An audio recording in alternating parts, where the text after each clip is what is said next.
Ici, dans les laboratoires de l'Institut Pasteur à Cayenne, on manipule des échantillons de sang prélevés sur l'Oyapock.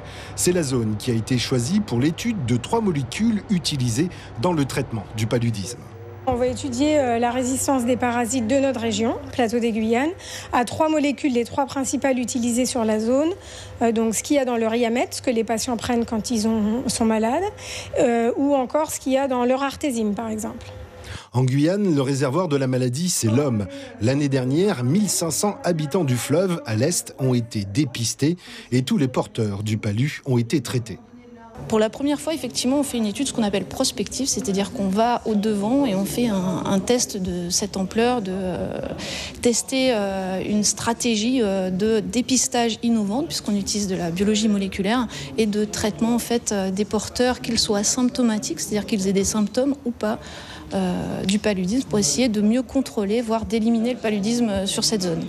Sur le plateau des Guyanes, des centaines de chercheurs, médecins et intervenants sanitaires sont mobilisés sur ce projet jusqu'en 2020. Objectif, faire aussi bien que le Suriname, qui n'a recensé que 80 cas de palu en 2015, contre 597 chez nous l'année dernière. Des résultats qui intéressent directement la Guyane et qui seront applicables à notre continent, avec à terme, peut-être, l'éradication de la maladie.